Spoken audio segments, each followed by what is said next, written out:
YTPK es presentado por BDO Auditores y Consultores. Estamos para ayudarle a alcanzar sus metas. Comercial Rubencito, el gigante de las ventajas.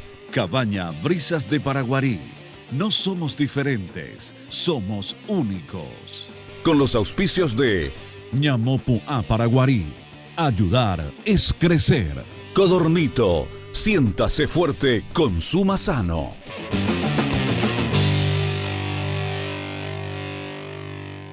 Caminar por las calles de Villamorra y cruzar el umbral del Jardín del Gusto es a simple vista encontrarse con la vanguardia de la gastronomía saludable en Asunción. Colores vibrantes en los platos, texturas equilibradas y una filosofía de bienestar que parece diseñada para los tiempos modernos. Aquí, el chef Gustavo Sebastián Piñeiro Duarte transforma ingredientes frescos en una experiencia de salud para la comunidad. Nos encontramos en un jardín en el medio del barrio Villamorra, un local que tiene mucho verde, mucho natural, y también nuestra alimentación, nuestros platos de comida va orientado más hacia lo vegetariano, hacia las cosas verdes, hacia la guía verde, natural, sana más que nada. Se nota que está preparado recién y que no te va a caer mal y que vas a poder nutrirte de la mejor forma. Él es muy querido porque tiene un carisma muy bonito y realmente él no le pone hora para trabajar, ¿verdad? A veces tú le ves y ves que son las 9, las 10 de la noche, le preguntas qué estás haciendo y bueno, estoy haciendo la masa para esto, estoy haciendo el relleno para esto, estoy haciendo ñoquis caseros. ¡Wow! Digo yo, ¿verdad? Me pone muy orgullosa y muy feliz. Sin embargo, detrás de la propuesta de valor nutricional y la estética impecable de este local fundado hace 4 años, se esconde un aroma que no pertenece a esta década. Para entender la verdadera esencia de estas paredes, debemos dejar de mirar las recetas de hoy y empezar a buscar en el pulso de la sangre, porque este jardín no creció solo. Fue sembrado hace más de medio siglo con las manos de una mujer que hizo de la cocina un acto de resistencia y amor. Siempre se puede ver la identidad de qué tío, de qué persona. Cuando me pregunta a alguien, le digo, esta receta la hizo mi tío inspirándose en tal receta, y esta de acá es mi abuela, lo hizo sus empanadas, incluso son conocidas por un montón de gente desde ya años, hace 30, 40 años estoy hablando. Entonces ese tipo de cosas de lo casero, de lo auténtico de mi familia es lo que servimos ahora mismo y que se ve reflejado en los platos que hacemos acá. Tiene un don muy particular para las cosas que se amasan y le veo a mi mamá en eso, porque mi mamá toda la vida amasó, toda la vida nunca compró un disco de empanada, siempre amasó y amasó la masa para hacer la empanada, y veo que mucho más allá de los platos que mi hijo ofrece, el don lo tiene en la mano. Eso estábamos hablando fuera de cámara con Gustavo y yo le decía, pensar que no comenzaste en 2021. Esta historia comenzó en los años 70 del siglo anterior. En 1971 mi suegra comienza a hacer las empanadas. Entonces yo creo que hay que remontarse también a esa historia que viene a ser parte de tu sustancia y de tus ganas de hacer esto. Porque Gustavo, además de hacer esto, él estudió ciencias del deporte, él estudió psicología, pero lo que más le atrajo fue este don que venía en él y que es el único de todos los hermanos que le ha dedicado tiempo y pasión a esto. Hoy presentamos La Memoria del Sabor. Hoy entramos al Jardín del Gusto, un rincón de bienestar en el corazón de Villamorra. Pero para entender el aroma de sus platos actuales, debemos viajar 50 años atrás, cruzar la frontera y rendir homenaje a una mujer cuya fuerza fue el ingrediente principal de esta historia, doña Clara Ramírez de Duarte. La historia no empieza con un chef, sino con una mujer valiente que hoy, a sus 91 años, es el pilar de un legado. En la década de los 70, tras haber buscado un futuro en Buenos Aires, junto a su esposo Daniel, Clara regresó a Paraguay con el desafío de sacar adelante a sus 5 hijos. Mis padres sí eran cristianos evangélicos y con mucha fe puesta en Dios, muy fieles. Mi papá vendía casa por casa acá en Paraguay. No ejerció ser pintor porque no había las obras que hoy vemos acá adelante, vemos en nuestro país. Y él vendía libros casa por casa, y mamá con 4 hijos. Y encima mi papá le dice, yo quiero tener un paraguayito, quiero tener un hijo paraguayo. Nuestros hijos son argentinos, quiero que tener un hijo paraguayo. Y bueno, y tal es así que mamá le concede esa gracia de tener un hijo paraguayo, pero era difícil mantener 5 hijos. Y fue en un pequeño bar de Trinidad donde Clara descubrió que sus manos tenían un don, las empanadas. Con la visión de quien sabe que el trabajo dignifica, vio una oportunidad en el turno noche de la antigua cerámica paraguaya. Mientras el mundo dormía, Clara alimentaba a los obreros con el tesoro mejor guardado de su cocina. Nosotros no teníamos un local comercial, no teníamos nada, pero mi mamá se percató, como estábamos a 100 metros de cerámica paraguaya, trabajaba las 24 horas haciendo ladrillo, los hornos prendidos, que de mañana y de tarde iban a vender empanadas, ¿verdad? Pero de noche, en el turno noche, nadie vendía. Así es que a las 3 de la mañana, yo con mis 10, 11 añitos, y mi hermano, que me lleva un año, mi hermano Daniel, nos íbamos a vender las empanadas a las 3 de la mañana. Captaron allí una oportunidad. Captamos una oportunidad, mamá me ponía la empanada en una canastita, íbamos con nuestro canasto, mi hermano con sus 11, 12 años ya trabajó en la cerámica paraguaya, pero no sé, cargaba ladrillo, no sé, no recuerdo, pero él ya entraba a turno noche y yo vendiendo empanadas con mamá, ella a mi lado, y rápidamente vendíamos empanadas, tal es así que volvíamos como a las 6, las 7 de la mañana y hacíamos otra vez más empanadas y salía al barrio a vender, ¿verdad? Los vecinos, estaba la vía férrea. Así nació La Chacha, bautizada en honor a esa figura protectora de las historietas de la época. Aquel local en las calles Lombardo, casi Artigas, no era solo un negocio, era el motor que impulsó las carreras profesionales de sus hijos. No fue tan bien vendiendo empanadas que rápidamente ellos pudieron comprar sobre la avenida Artigas, al lado del bar Medianoche, una casa y nos instalamos como pastelería La Chacha. ¿Por qué La Chacha? Porque recordemos que estaba esa revista Isidoro Cañones, Isidorito, y tenía la abuela que hacía empanadas. Ella tenía un muy buen recuerdo de su vida en Buenos Aires, era una revista argentina de historietas, y ahí hacía la abuela empanadas y se llamaba La Chacha. Y mi mamá termina poniéndole a su negocio empanadas en La Chacha. Y llegué a vender 3.000 empanadas por día. Algunos dicen que hasta 4.000 vendías. 3.000 llegué a vender. ¿Sí? Sí. ¿Y cómo y quién hace? Eso no es exclusivo. Voy a pasar limpio esto para que se entienda, ¿eh? No es exclusivamente el mostrador.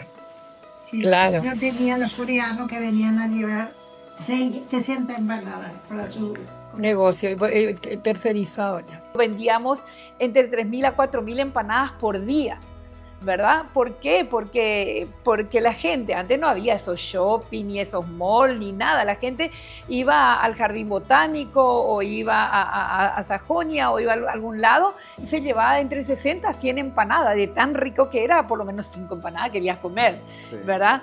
Y entonces vendíamos un número impresionante. Después mamá ya vendíamos en realidad 4 cosas, aparte de las empanadas que vendíamos entre 3.000 a 4.000 por día, ¿verdad? Vendía sopa paraguaya, pizza y croquetas, ¿verdad? Eso era 4 cosas. Mi hermanita Carolina era la encargada de hacer las prepisas, tener todas listas las prepisas para que mamá nos preparaba. Ya teníamos un equipo de ayudantes que nos ayudaba a trabajar en la cocina, ¿verdad? Inclusive llegamos a abrir un local sobre Eusebio Ayala. Es decir, se iba expandiendo, pero sus hijos iban trabajando ya como profesionales universitarios, yo como escribana, mi hermana también, otro hermano terminó como jefe de rayos X del Sanatorio Adventista, se dedicó al rubro de la radiología, ¿verdad? Otro hermano terminó su carrera de contabilidad. Irónicamente, Clara deseaba que sus hijos estuvieran lejos de los fogones, buscando para ellos una vida menos sacrificada. Mamá nos inyectó que si había este sacrificio de vender empanadas era para que sus hijos no pasen lo que ella pasó. Infelizmente nosotros lo único que queríamos hacer es no vender nunca empanadas, ¿verdad? Pero el talento es un río que siempre encuentra su cauce. Doña Clara no pudo evitar que la cocina saltara una generación, solo para aterrizar con más fuerza en el corazón de su nieto, Gustavo Sebastián Piñeiro Duarte. Gustavo creció curioseando entre cacerolas, siguiendo los pasos de su madre Susana y tomando su primera clase de cocina cuando apenas tenía 8 años. Lo que entonces parecía un juego era en realidad el despertar de un llamado ancestral. En 1971 mi suegra comienza a hacer las empanadas.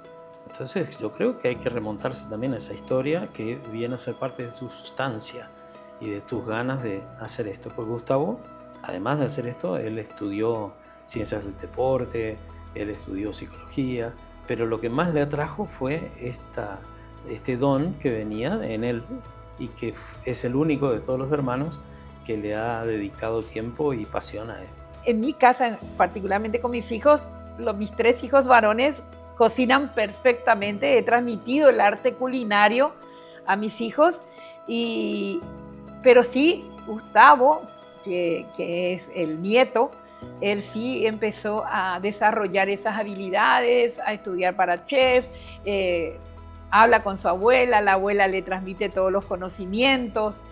Creo que hoy cualquier hijo o nieto de doña Clara Ramírez de Duarte podría ser un excelente vendedor de empanadas. Lo que más recuerdo era todas estas experiencias de tener mis manos en la comida, de ser esto, de involucrarme. Y más adelante me acuerdo de que cuando le cocinaba a mi familia o a otros amigos era la satisfacción de poder hacer algo con mis manos que les encanta y ser de servicio para los demás.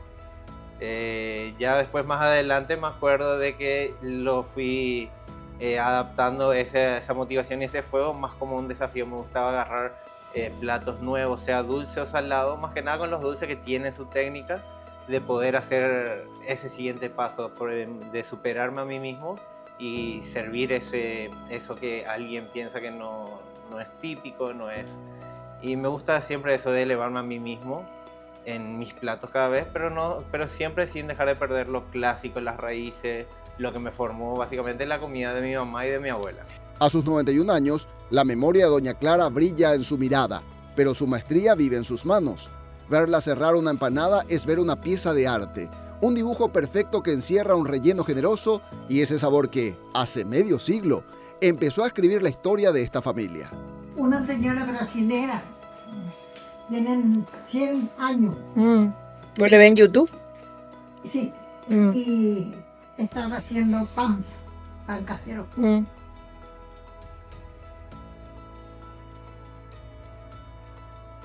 ¿Y qué aprendiste? Y decía que con sus 100 años ella sigue haciendo su pan. ¿Y vos, mamá, no haces más tu pan casero con anís? No hago más porque Y acá en la mesa no puede hacer. comemos demasiado pan y no es bueno. En cambio así, cuatro galletas. Yo como sabes quiero que Si te portas bien te voy a comer la mitad de mi pan que hice hoy. integral. Y yo todo con semillas. Mira, A ver. así de lleno. Ah. Ahora sí que voy a mirar cómo se rellena. Uno más.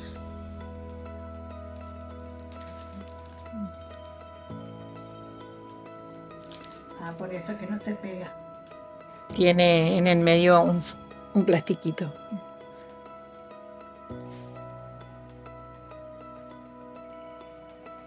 ¿Qué es? ¿Un puño?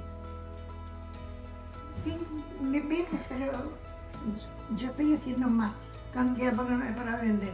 Y me pone a mí orgullosa porque esto no se está quedando en el camino, ¿verdad? El que alguien, en este caso su nieto, el nieto de doña Clara, donde hoy con sus 91 años yo siempre le aconsejo a mi hijo, no olvides de estar con tu abuela, de tomar tu tiempo, de escuchar su experiencia, ¿verdad?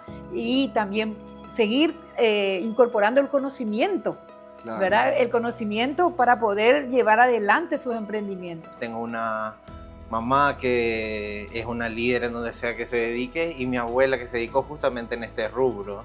Y a toda su familia le hizo crecer con su propia comida.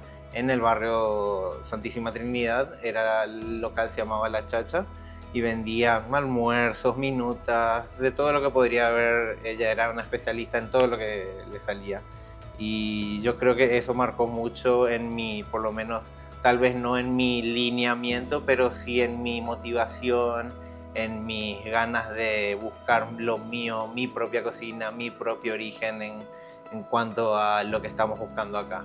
No se muevan de YTPK. Al regresar de la pausa, vamos a descubrir qué se sirve exactamente en las mesas del Jardín del Gusto y cuál es ese valor diferencial que lo convierte en un refugio único para el paladar y el bienestar. Ya volvemos.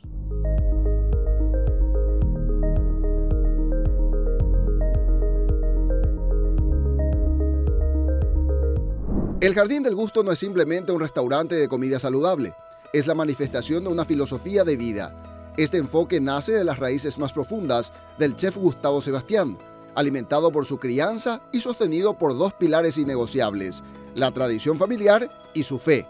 Ubicado estratégicamente dentro de la Clínica Nueva Esperanza del barrio Villamorra de Asunción, el local se conjuga con una visión de bienestar integral.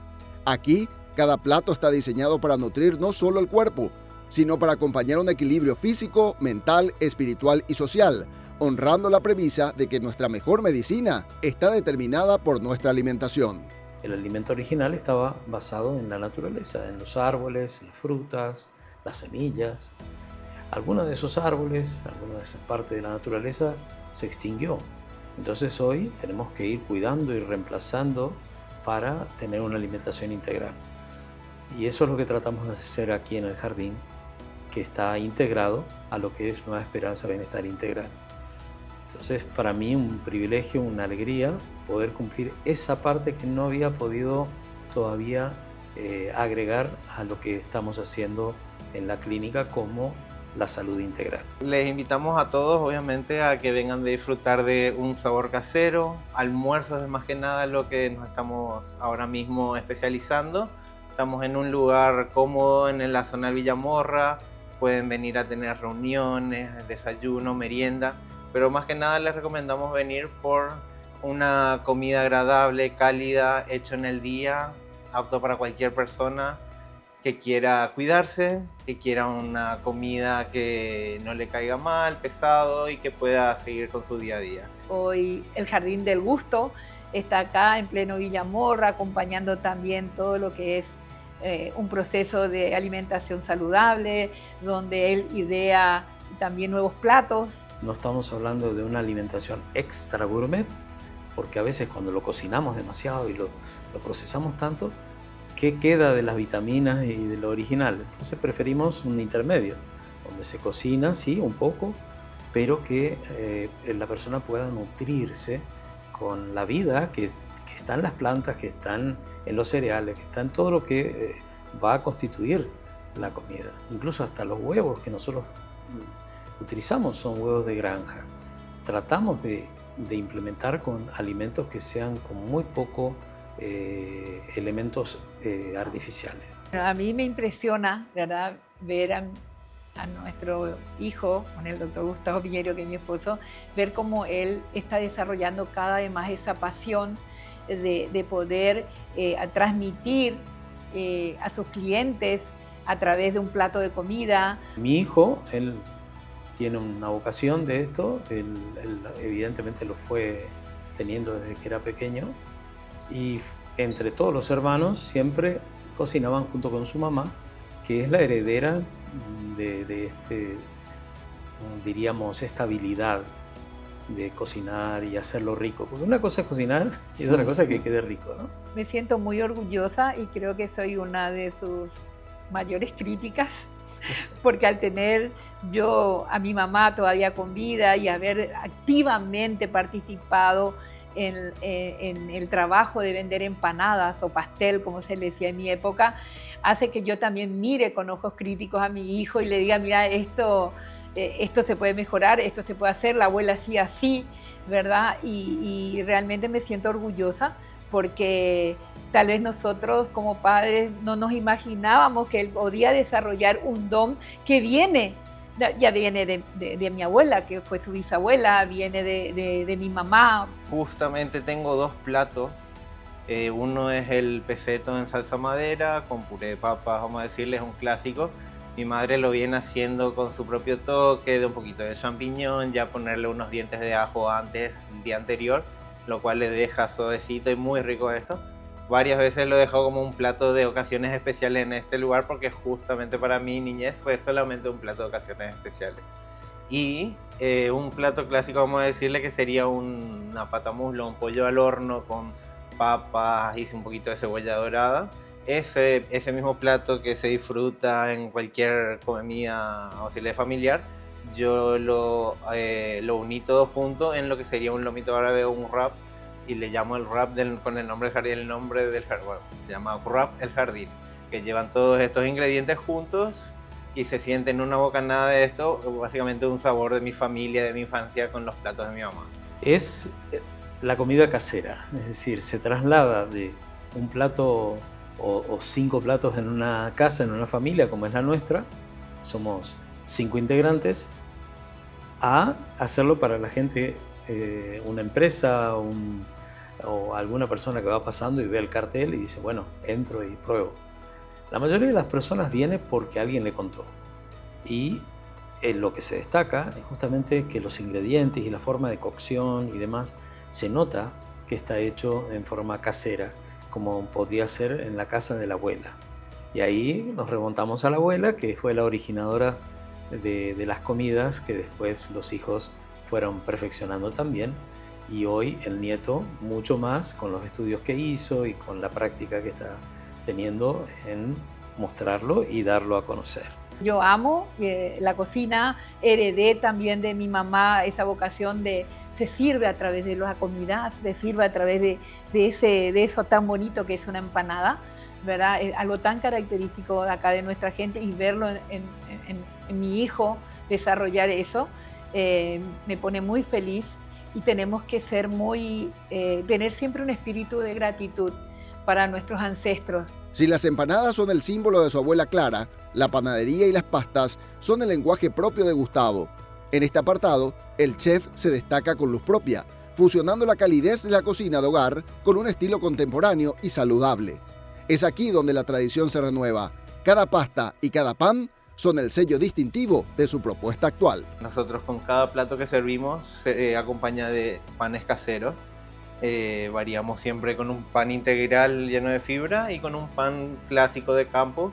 Entonces los clientes, cada vez que acompañan un arroz queso con un billet de pollo, va acompañado de o un pan de fibra que le ayuda a digerir bien, o un pan delicioso de sabor que puede acompañar.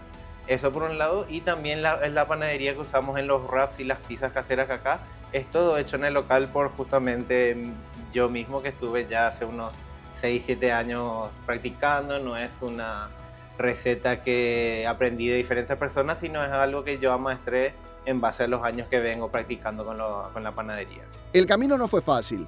Para que el emprendimiento funcionara, Gustavo tuvo que encontrar el equilibrio entre su arte y la realidad del negocio. Su mayor logro fue pasar de cocinar por placer a montar la empresa, desarrollando una línea de producción seria y una propuesta diferencial que no solo atrae comensales, sino que sostiene con firmeza su legado familiar. Ningún comienzo es ni suave ni lo vas a poder lograr solo.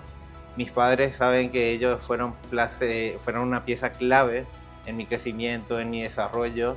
Yo mismo tuve mis luchas, el contrato de personal, el poder elevar este lugar, empezando simplemente con vender bocaditos, postrecitos, y llegar a este nivel donde ya tenemos mesas, tenemos un quincho, pudimos abrir otra cocina. Todo esto obviamente fue el esfuerzo de cada uno de los personales que estuvimos acá, pero jamás podría haber llegado al nivel que llegamos sin el apoyo de mis padres, fuera de la parte económica, sino del hecho de que pudieron creer en mí. Y aunque hubo discusiones, eso simplemente nos llevó a hacer más fuerte ese lazo en el lado de crecimiento personal y también de independencia, de ver a su hijo poder desarrollarse en lo que su propia abuela misma se dedicó y le pudo ayudar a su familia. Ojalá yo el día de mañana también a mi propia familia pueda llevarla adelante con esto. Quizás mi esposa se haya olvidado, pero nosotros comenzamos con un programa que se llamaba La Mañana de Cada Día, con Ebony de Gallegos, y allá hacíamos comida. Solamente que Susana era la que cocinaba y yo explicaba por qué hacíamos eso. Eso mismo hicimos en un shopping muy conocido en el patio de comidas, y muchos decían, ¿será que la gente va a ir a mirar? Y sí, se hizo una plataforma, sillas, y la gente venía y asistía y miraba lo que hacíamos, ¿no? Entonces, esa misma intencionalidad Gustavo la vio desde que era pequeño, siguiéndonos a nosotros por donde íbamos. Y yo creo que eso fue lo que desarrolló después esta idea del Jardín del Gusto, que es lo que ahora tenemos y que está asociado con esa idea de dar a conocer a la gente una forma fácil de comer, de nutrirse y que le haga bien. Yo creo que le recomendaría a mucha gente que se está adentrando en el mundo del emprendimiento de que no tenga miedo en el sentido de no estar preparado, porque este camino que yo tomé me llevó a desarrollar mucho mi persona, mi carácter y a poder definir bien mis metas y enfocarme en esos objetivos.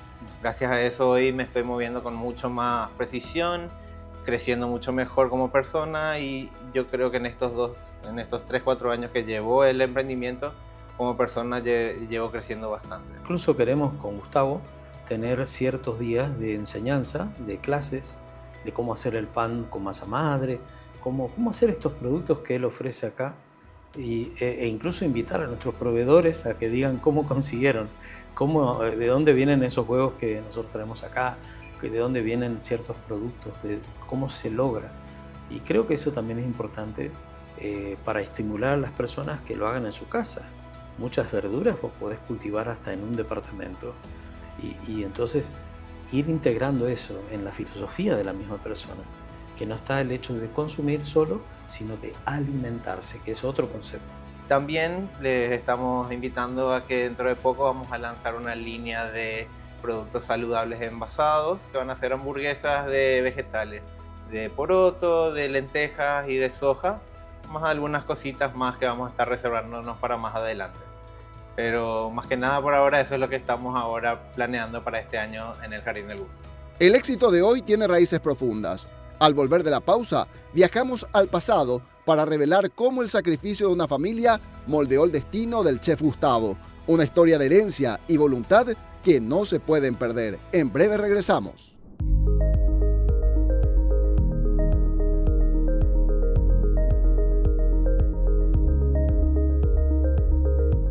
La historia de Gustavo comenzó mucho antes de que él naciera, en el coraje de una mujer que decidió cambiar su destino. Clara Ramírez, nacida en la humildad del campo paraguayo, supo que su voluntad era más grande que su pobreza. Con el corazón dividido, partió hacia Buenos Aires en busca de una mejor vida. Un viaje de ida que transformó para siempre el rumbo de su familia. Nosotros venimos de una familia muy sacrificada. Primero voy a hablar de mis abuelos maternos. Ellos eran de San Juan, Villa Oliva, y en ese entonces no había camino a San Juan, Villa Oliva, solamente se llegaba por el río Paraguay, río abajo.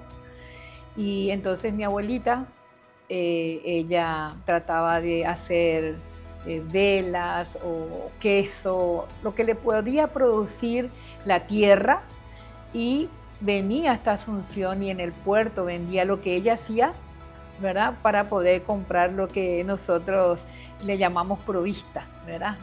Que era lo que no le producía ya, el arroz, el fideo, azúcar, hierba. Bueno, entonces ella traía las cosas que ella hacía.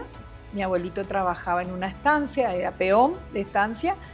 Mi abuelita tenía 16 hijos, imagínate. Sí. Entonces, bueno, mi mamá, en miras de buscar un futuro para ella, ¿verdad?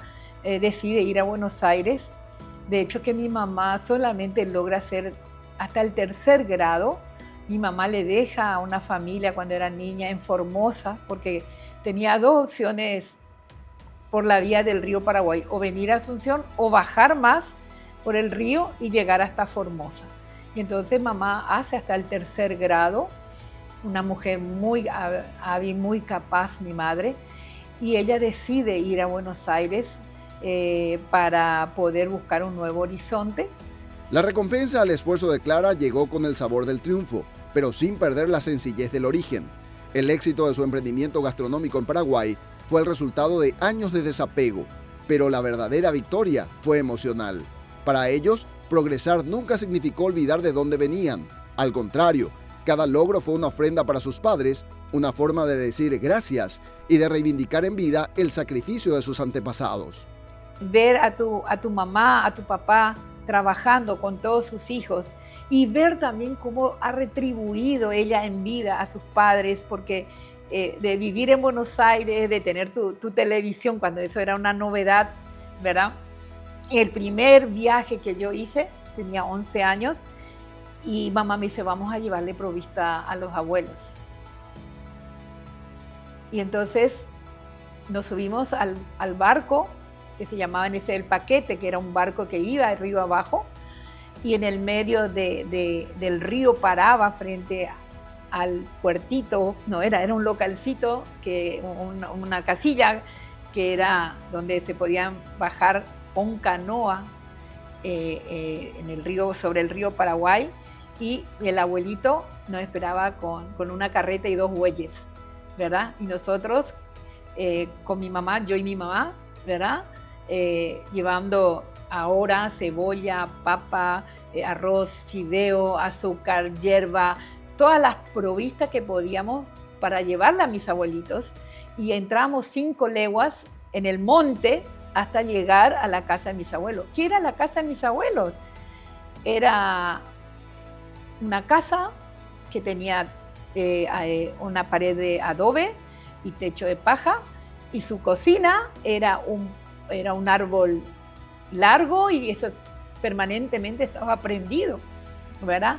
Y mi abuelita me recibía con una tortilla y un cocidito, y aprendí a ir al tajamar a sacar el agua, colar muy temprano de la mañana y colar en un sedazo para poner dentro un cántaro. Esa era el agua que existía, ¿verdad? Entonces, toda esa vivencia que vos viste o que llevaste a lo largo de tu vida, y de que a través de un rubro tan noble como es algo, como es hacer empanadas, y poder sacar una familia adelante, y hace que nosotros podamos ver la vida con otra visión. Lo que empezó como una lucha por el pan, hoy es una oda al sabor y la salud. Las manos de Clara sembraron la semilla, y el talento de Gustavo la hace brillar. Al unir su herencia genética con su inminente título de chef, Gustavo logra algo sagrado: honrar el pasado de sacrificio de sus abuelos desde la libertad de la pasión. Es el encuentro definitivo entre la cocina del alma y la formación académica. El triunfo de un apellido que nació en el campo, se pulió en el esfuerzo, y hoy se gradúa con honores en el Jardín del Gusto. Como cualquier cocinero, estuvimos primero aprendiendo desde lo más abajo, cualquiera bacheando, mirando desde lejos a diferentes cocineros donde estuve, y en el primer trabajo que tuve me inspiró a hacer mis propios caminos como chef, como cocinero. Ya me incluí, ya empecé a especializarme en una carrera, y hoy en día estoy especializándome en el Instituto Garófalo. Todos los eslabones que existen, cadenas, siempre digo eslabones y cadenas de bendición, hace que hoy nosotros podamos ver inclusive en nuestros descendientes que eso se fue proyectando, inclusive hoy en la vida de un nieto que es Gustavito, que es Gustavo Sebastián Piñeiro, y el poder desarrollar, como tú decías, ya no con ese sacrificio que nosotros tuvimos que pasar, ¿verdad? Ellos tienen, todos los hermanos, y en especial mi esposa, la habilidad de cocinar y que sea rico. Eso evidentemente mi hijo lo absorbió, y hoy es él el continuador de esta tradición de estilo de comida saludable.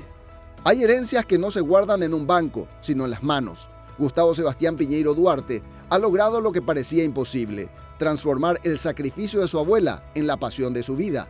Hoy, el apellido se profesionaliza, pero el alma permanece intacta. Esto es El Jardín del Gusto, donde la historia se honra y el futuro se cocina con amor. Al volver de la pausa, una charla imperdible con alguien que sabe transformar los números en libertad.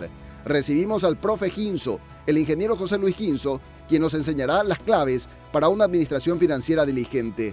Aprende a dominar tus gastos y a construir un camino libre de deudas. Ya volvemos.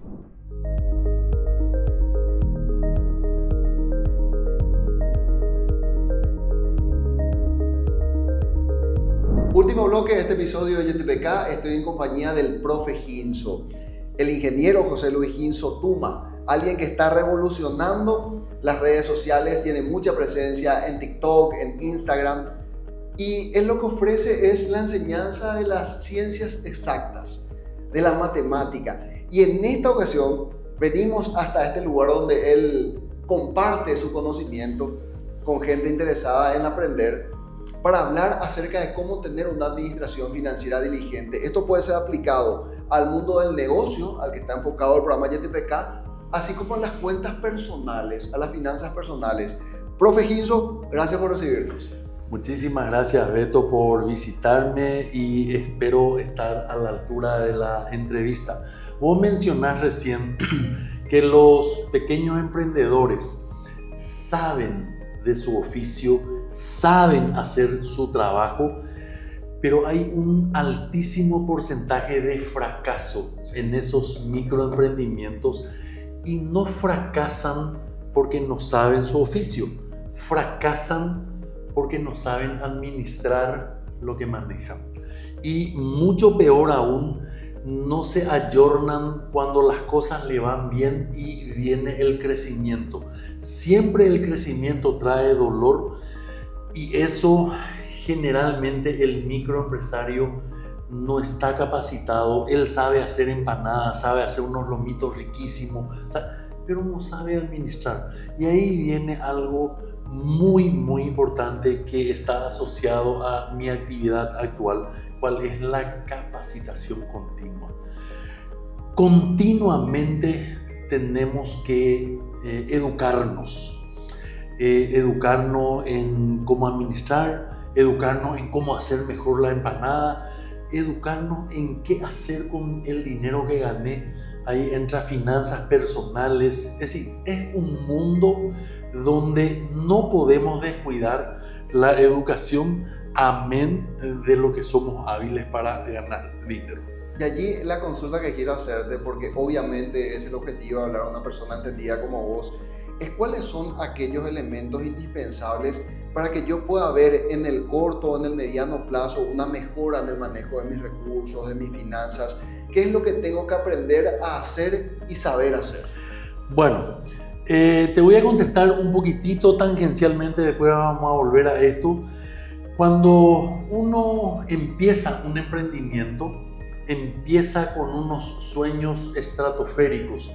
Y yo le quiero decir a toda esta gigantesca audiencia que lograste conquistar, Beto, que hay 3 pasos que son claves para que el microempresario tenga éxito. Pensá en grande, empezá chico, móvete rápido. Mucha gente empieza grande, es lenta para moverse y se quiebra. Porque el crédito, porque las cosas no le salieron como pensaba. Entonces, repito, pensá en grande. Sí. Allá arriba quiero llegar. Ese es mi objetivo. Ese es mi objetivo. Empezá chiquito y movete rápido para llegar al objetivo, ¿verdad? Entonces, vos me preguntabas qué es fundamental en un microemprendimiento, como en cualquier actividad de la vida, es el control. Tenemos que tener un control sobre nuestras finanzas, ya sea finanzas personales o finanzas en nuestro microemprendimiento. Y ahí yo le hago una pregunta a toda la audiencia. El hecho de tomar medicamentos no me convierte en médico. El hecho de tener dinero en mi billetera ¿me convierte en hábil para manejar dinero? Tampoco. Entonces, no porque yo tenga dinero en mi billetera, soy hábil para manejar. Me tengo que formar, me tengo que entrenar y tengo que cuidar el dinero porque tiene un esfuerzo en cómo ganarlo. Hablaste de control y tan básico parece, ¿verdad? Pero eso está asociado a un método seguramente y vos tendrás mayor experiencia para compartir con nosotros. Y cuando hablaste de pensar en grande, empezar chico y moverte rápido, a mí me venía a la cabeza una denominación en términos de negocios que parece así como muy inalcanzable, pero que deberíamos aprender a dibujar, y es la planificación estratégica. Totalmente. O sea, ¿cómo yo me planifico para poder alcanzar ese objetivo? Porque si pienso en grande quiere decir que tengo un objetivo, Totalmente. pero que no puedo llegar, por más rápido que me mueva, no voy a llegar en el corto plazo. Eso tengo que tener la mirada ya en el horizonte. Correctísimo. Yo te voy a contestar de la siguiente manera, Beto. ¿Cómo se come un elefante? Es complicado comer un elefante. ¿Cómo podemos comer un elefante? La respuesta es bocado a bocado. Entonces, si yo quiero vender 700 empanadas, siguiendo con el ejemplo de las empanadas, por semana, quiere decir que tengo que vender 100 empanadas por día. ¿Qué es lo que quiero decir con eso? Si yo me voy a trazar un objetivo macro o marco, tengo que ser capaz de generar subobjetivos, y a medida que van venciendo esos plazos, si terminó el primer día y yo vendí 80 empanadas, sé perfectamente que mañana tengo que hacer algo para vender 120, o si no, no llego a mi objetivo. Es decir, el objetivo de pensar en grande, sí, fantástico. Pero si el objetivo, por otro lado, es muy grande, a mí me desmotiva. Yo voy a vender, siguiendo con el ejemplo de empanadas, voy a vender 50,000 empanadas mes. ¿Cómo hago si yo tengo un localcito y tengo una paila? No voy a poder llegar. Voy a hacer, como decís vos muy bien, una planificación estratégica. Voy a subdividir en objetivos menores, y voy a ver si voy alcanzando o no voy alcanzando, y voy a ir rectificando. Y en cualquiera de los casos, ya sea un microemprendimiento o finanzas personales, debo tener un presupuesto. Siempre o con mucha frecuencia le pregunto a las personas si tienen presupuesto. No tengo una estadística formal, pero me animaría a decir que de 10 personas, 8 no tienen. Entonces, para empezar a ordenar el microemprendimiento o mi billetera, presupuesto. ¿Y cómo hago un presupuesto? Para empezar de cero un presupuesto, lo mejor es empezar el día 1 del mes X.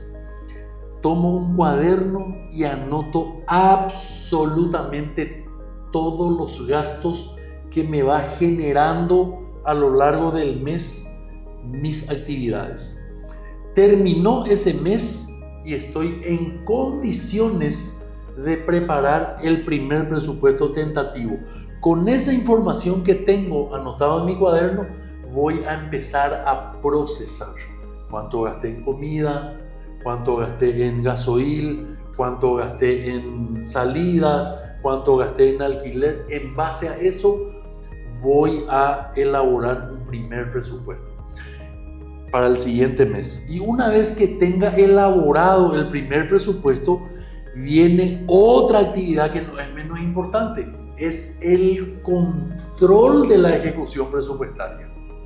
¿Se entiende? Sí. Entonces, vamos a suponer que yo ya tengo mi presupuesto armado, es una maravilla, y ya tengo clasificado mis 5 millones de guaraníes en esto. Llegó fin de mes y yo gasté 6,5 millones. Un escándalo. Sí. ¿Pero por qué un escándalo? Porque yo tengo una referencia. Por eso sé que es un escándalo. Pero si no tengo una referencia, gastar 6,5 millones o gastar 5 millones es lo mismo. Claro. Dice el refrán, el que no sabe a qué puerto va a llegar, cualquier viento le viene bien. Exacto. ¿Verdad? No sé cómo estamos de tiempo. Estamos súper bien, y además es muy claro el ejemplo que haces. Porque si yo no tengo, volviendo al ejemplo del control que dijiste, y para ir redondeando la idea, me quedo con esto de tomar registro. Porque el tomar registro, el llevar las cuentas a un anotador, me permite no solamente, como vos decías, establecer ese presupuesto, sino también ver cuál es el camino más conducente para alcanzar mis objetivos, y de el error buscar opciones de mejora y de mis aciertos, establecer pautas de conducta. ¿Qué te parece? Perfecto. De vuelta, con la empanada que yo tengo que vender 700 por mes, 700 por semana, son 100 por día. Lo mismo ocurre con el presupuesto. Yo no puedo hacer un presupuesto y revisar a fin de mes. Ya se me derramó la leche. Voy a tener que revisar semana a semana cómo está mi ejecución presupuestaria e ir timoneando mis finanzas. Es más fácil no controlar las finanzas, pero es más complicado a la larga y me trae muchas más complicaciones a mi vida personal que sentarme 2 o 3 horas a hacer números y sumar. Bueno, vamos a comprometerle al profe Ginzo que nos reciba en una próxima ocasión porque nos deja picando un asunto pendiente. Si hago mi presupuesto por A o B motivo, no tomé el registro suficiente, me pasé en mi ejecución presupuestaria y tengo un déficit, lo más probable es que quiera tomar un crédito. Pero ¿cómo saber tomar créditos y cómo saber manejar el crédito? Eso te dejo como tarea para la próxima. Lo primero que le voy a decir es apretar los cinturones como primera medida. Y quiero dejar un pensamiento, por favor, antes que se vaya el tiempo. Tenemos que gastar lo que sobra después de ahorrar. Repito, sí. Vamos a gastar lo que sobre después de ahorrar. Excelente. ¿Qué hace el 150% de la gente? Ahora cuando me sobre voy a ahorrar. Al revés. Estamos en el horno. Profe Ginzo, gracias por tu tiempo. A ustedes por la visita y lo espero de vuelta por acá. El Muchas profe gracias. Ginzo recibiéndonos en este lugar que para mí es el lugar del conocimiento y seguramente para ustedes también luego de esta charla que tuvimos con él. A ustedes muchas gracias por la atención y por la preferencia. Nos reencontraremos en un nuevo episodio de YTPK. Será hasta entonces.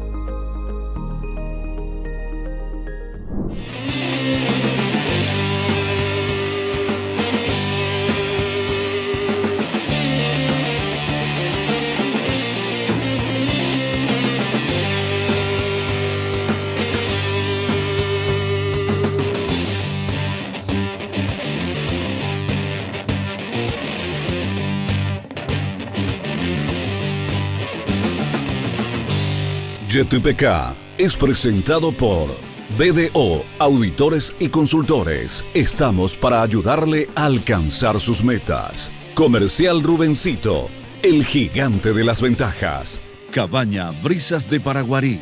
No somos diferentes, somos únicos. Con los auspicios de Ñamopu a Paraguarí. Ayudar es crecer. Codornito, siéntase fuerte, consuma sano.